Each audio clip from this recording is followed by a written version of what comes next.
Hello traders, Nick Shaheen looking at Novavax. It's a follow-up video. Somebody asked on Twitter, actually, they must have seen the video, and they said, what do I make of the failed breakout on Friday? That would have been January 8th.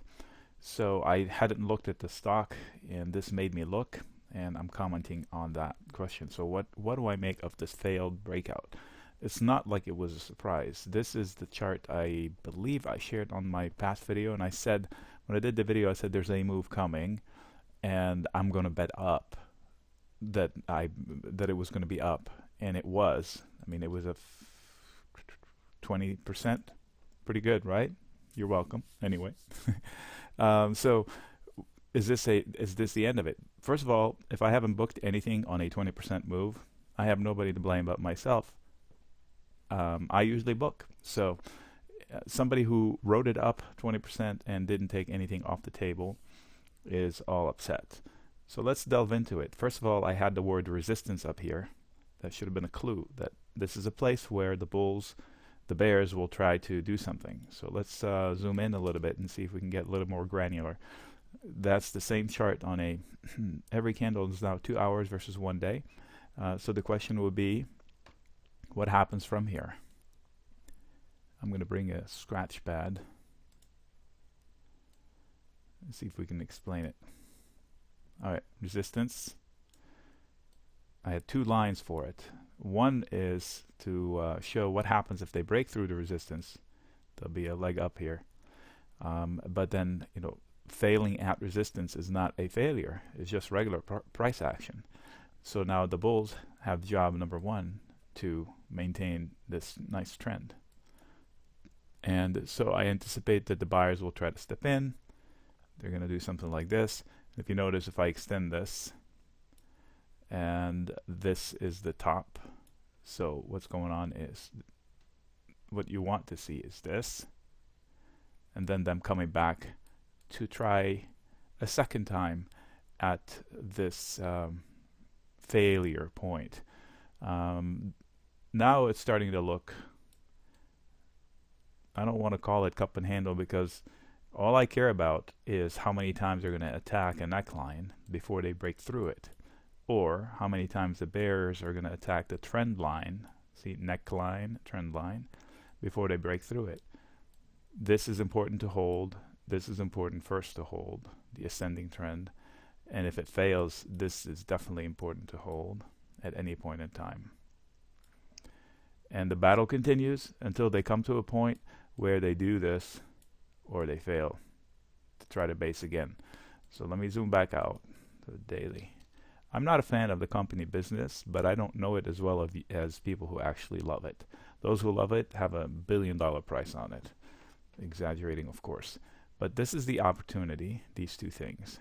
First, the neckline here. Second, the neckline there. But that's jumping ahead. I don't know their earnings power. I don't know their odds of getting something pushed through. Last time I asked somebody's help, they gave me wrong information, apparently, according to the viewers. Anyway, I don't know how far along they are with their vaccine. I don't know if they have other stuff coming on other than the vaccine, if the vaccine fails. All I know is I used to trade this stock years ago before the split, and it was 8. Somebody brought it to my attention. It's going to 12, so I got in. Went to 12, went to 16, I think, and then one day it just got hammered. It may have been here, and it went down to 80 cents. I bought calls at the time, and I rode them up, leap calls, and I rode them up, and it was a nice win. But I was disgusted by how it played out, so I haven't traded it. I hadn't traded it since.